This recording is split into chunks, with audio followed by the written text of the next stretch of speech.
you'll start us off, followed by Casey Hintz. Go ahead, Greg.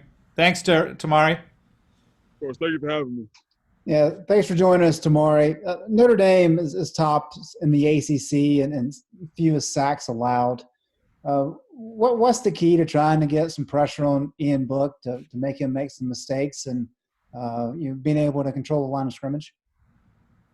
I think the main point would be, rush lane integrity. You want to take advantage of their setbacks and their mistakes. So we don't ever want to rush anything if it's not there, but we do want to be able to take those opportunities that are presented to us. They have a very impressive offensive line. They have a very athletic quarterback. And so I think the biggest thing is just maintaining our gap and maintaining rush integrity, being where we're supposed to be. And coming off the Wake Forest win, that I know those issues were prevalent, especially up front against that offense. What did you take away from that game in film study, and where are some areas you guys need to improve on from that game to this one?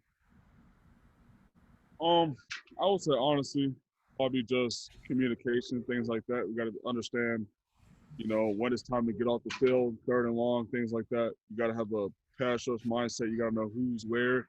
You got to be able to balance the rush out. You don't ever want to have one guy on one side and three guys on another side. Just small things like that. Taking, the air out of gaps, getting big in the hole, preventing athletic quarterbacks like we're going to see this upcoming Friday to be able to just take off and run. So that was our biggest takeaway from that game. Great. Thank you, Tomari. Casey, your hand went up and then it disappeared. Did you have a question for Tomari?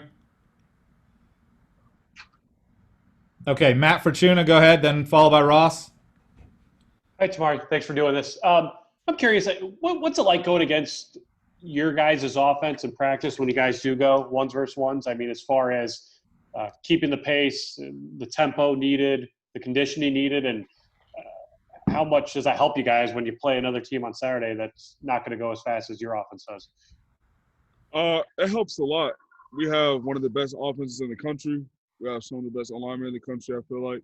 So being able to go against them one-on-one gives you quality reps each and every day, I feel like. So you just got to be able to take advantage of those. We try to make a big emphasis on it. Obviously, if you can't rush the passer, you can't play, so we put a big emphasis on that. Got to be able to win your rush.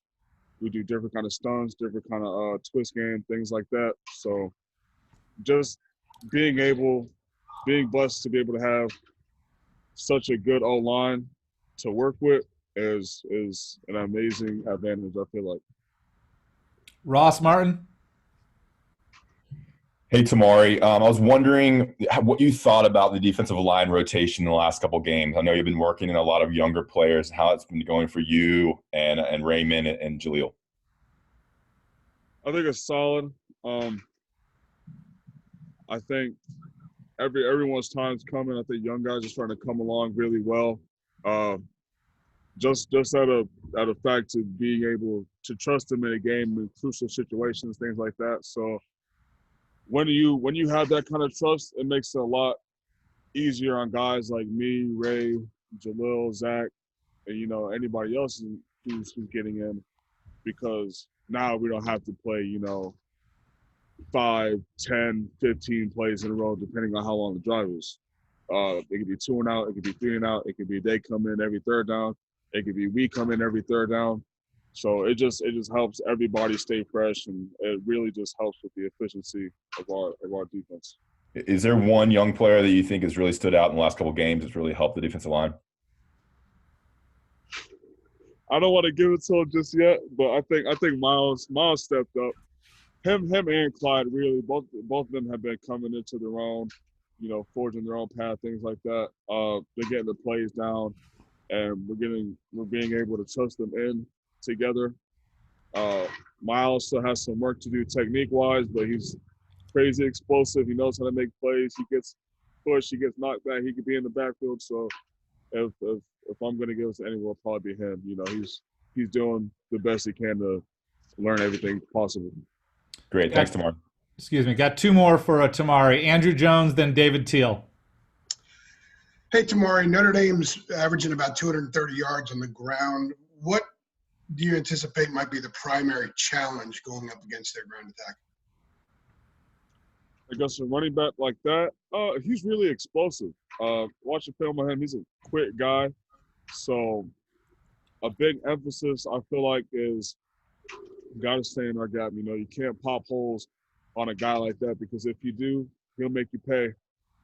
So when the time comes, you know, depending on what the play is, you gotta get where you gotta get to go where you gotta go, and you gotta be in your spot so that other people can be in their spots. That's the only way this thing works. Because if you give a talented team like this, a talented running back like that, any kind of breathing room, then you know they're gonna turn an inch into a mile.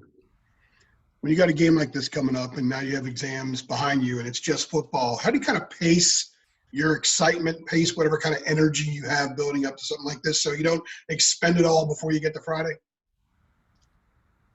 Really, it's just being locked in day to day, you know, understanding what it is. You know, you can't play. We have practice hours, you know, you can't play the game today. You don't want to burn that excitement, things like that. The only way you do that is just by locking in on the moment. You know, obviously you want to look forward to it, but you know, if you keep looking, you can't focus on what's right in front of you. So I think that's what we, or at least me, I try to influence others to focus on what we're doing right here, right now. Well, thank you. Appreciate it. Last one for Tomari. Go ahead, David Teal. Tomari, you mentioned earlier in general Notre Dame's offensive line.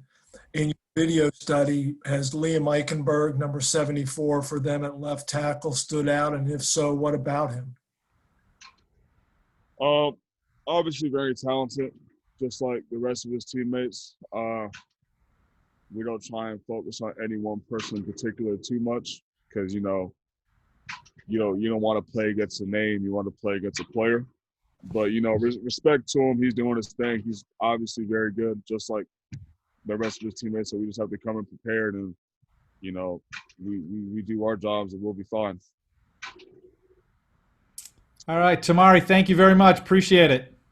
Thank you for having me.